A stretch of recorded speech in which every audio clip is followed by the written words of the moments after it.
നിന്നിൽ നിദ്രയടഞ്ഞ് ആഗമനം കാക്കും മൃതരിൽ ശാന്തിയണ ഏകുക പരിഹാരം. ത്രിയേക ദൈവത്തിന് സ്തുതി. എത്രയും സ്നേഹം നിറഞ്ഞ ദൈവജനമേ, നിങ്ങൾക്കേവർക്കും എന്നും ജീവിക്കുന്ന ക്രിസ്തുയേശുവിന്റെ ധന്യനാമത്തിൽ ജീവവചനത്തിലേക്ക് സ്വാഗതം. ആനിത ഞായർ ആകുന്ന ഇന്ന് വളരെ ശ്രേഷ്ഠമായ ഒരു സഭയുടെ ക്രമീകരണം നമ്മൾ കാണുകയാണ്. മറ്റൊന്നുമല്ല, സകല മരിച്ചുപോയവരെയും ഓർക്കുന്നതായ സമയമാണ്. എന്നാൽ പരിശുദ്ധ സഭ മരിച്ചുപോയവർ എന്നല്ല പറയുന്നത്, വാങ്ങിപ്പോയവർ എന്നാണ്. അതായത് ഒരു സ്ഥലത്ത് നിന്ന് മറ്റൊരു സ്ഥലത്തേക്ക് മാറ്റപ്പെട്ടവർ എന്നതായ അനുഭവത്തിലാണ് മരിച്ചുപോയവരെ പരിശുദ്ധ സഭ കാണുന്നത്. പ്രിയമുള്ളവരെ, എന്തുകൊണ്ടാണ് നമ്മിൽ നിന്ന് വാങ്ങിപ്പോയവർക്ക് വേണ്ടിയിട്ട് ഇത്രയേറെ പ്രാധാന്യം കൊടുക്കുന്നതിന് കാരണം എന്താണ്?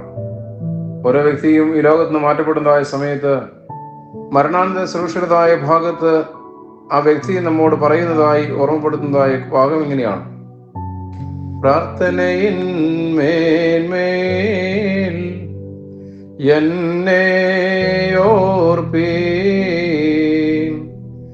എന്നെ മറന്നിടയാകരുതേ.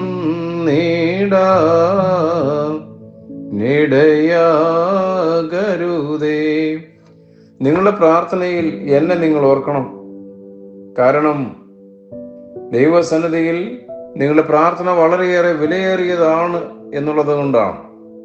എന്നെ മറന്നു പോകാതെ ദൈവസന്നിധിക്ക് വേണ്ടി പ്രാർത്ഥിക്കണമെന്ന് നമ്മിൽ നിന്ന് വാങ്ങിപ്പോകുന്നതായ ഓരോ വ്യക്തിയും ഓർമ്മപ്പെടുത്തുമ്പോൾ പരിശുദ്ധ സഭ ആ കാര്യം അത് പൂർണ്ണതയോടുകൂടെ ചെയ്യുകയാണ്. മരിച്ചുപോയവർക്ക് വേണ്ടി പ്രാർത്ഥിക്കുവാനും അവരെ ബഹുമാനിക്കുവാനുമെല്ലാം ഓരോ സമയങ്ങൾ നമ്മൾ ക്രമീകരിക്കുന്നു. വിശുദ്ധ കുർബാനയുടേതായ സമയത്തെല്ലാം മരിച്ചുപോയവരെ ഓർക്കുകയും ദൈവസന്നിധിയെ സമർപ്പിച്ച് പ്രാർത്ഥിക്കുകയും ചെയ്യും. എന്തുകൊണ്ടാണ് പരിശുദ്ധ സഭ ഇത്രയേറെ പ്രാധാന്യത്തോടുകൂടെ വാങ്ങിപ്പോയവരൊക്കെ വേണ്ടിയിട്ട് പ്രാർത്ഥിക്കുന്നതിന്റെ കാരണം എന്താണ്? ഇങ്ങനെ നമ്മൾ പാടുന്നുണ്ട്: ആർക്കായി കാഴ്ചകൾ ഇവിടെ അണയ്ക്കുന്നു, ഭാഗ്യം അവനേറ്റം മേൽ സ്വർഗത്തിൽ അവൻ ഓർമ്മയതുണ്ടാകും. ഗോത്ര പേരുകൾ ഓർമ്മയ്ക്കായി കർത്താവിൻ മുൻപിൽ കാൺമാൻ കല്ലുകളിൽ മൂശ കൊത്തിയതോർക്കുമ്പോൾ നിങ്ങൾ തൻ മൃത പേരുകളെ ഓർക്കാനും പള്ളിയിലിവിടെ എഴുതാനും മേൽ സ്വർഗത്തിൽ മശിഹാതൻ വരവിൽ തന്നോ ഡവർ മോദിപ്പാനും ചേർപ്പിൻ പ്രസ്തായിൽ. അതായത് ദൈവസന്നിധിയിൽ കാഴ്ച അണയ്ക്കുന്ന ഈ അവസരത്തിൽ ആരുടെ പേരുകളാണോ ഇവിടെ ഓർക്കപ്പെടുന്നത് അവർക്ക് സ്വർഗത്തിൽ ഓർമ്മിക്കപ്പെടുന്നതായ അനുഭവമാണ് എന്ന് ഓർമ്മപ്പെടുത്തുകയാണ്.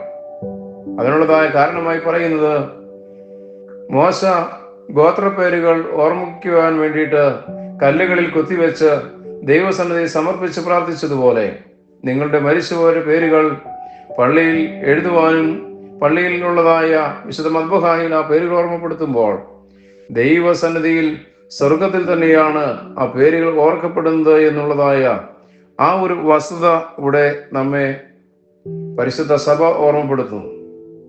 ദൈവസന്നിധിയിൽ വിശുദ്ധിയുടേതായ അനുഭവത്തിലേക്ക് ചേർന്ന് നിൽക്കുവാൻ പരിശുദ്ധ സഭ നമ്മെ ഓർമ്മപ്പെടുത്തുമ്പോൾ ഈ ലോകത്ത് വാങ്ങിപ്പോകുന്നതായ ഓരോ വ്യക്തിക്കും വേണ്ടിയിട്ടുള്ളതായ നമ്മുടെ പ്രാർത്ഥനകൾ ദൈവസന്നിധിയിൽ സ്വീകാര്യമായി മാറുകയാണ്.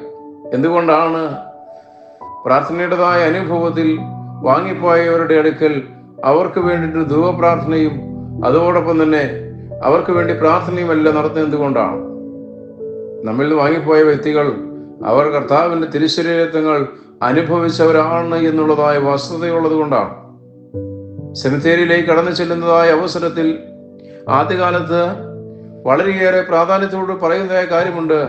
സെമിത്തേരിയിൽ അലക്ഷ്യമായി നടക്കുന്നത് അല്ലെങ്കിൽ ഓരോ കല്ലറയുടെയും മുകളിലൂടെ അലക്ഷ്യമായി നടക്കരുത് എന്ന് പറയുന്നുണ്ട്.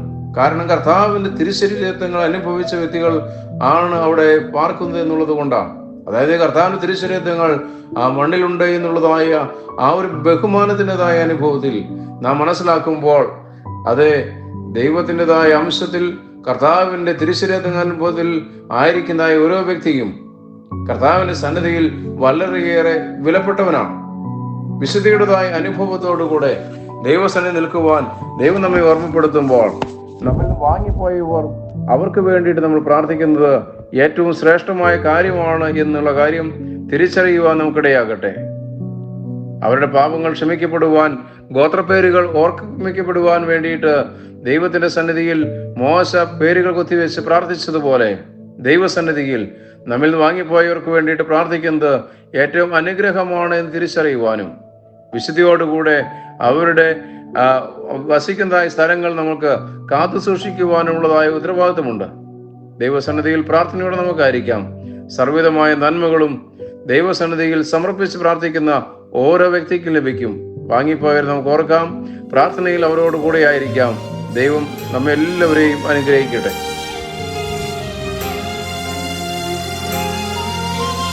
ആഴത്തിലെന്നോടൊന്നിടപെടണേ, ആത്മാവിലെന്നോടൊന്നിടപെടണേ, ആഴത്തിലെ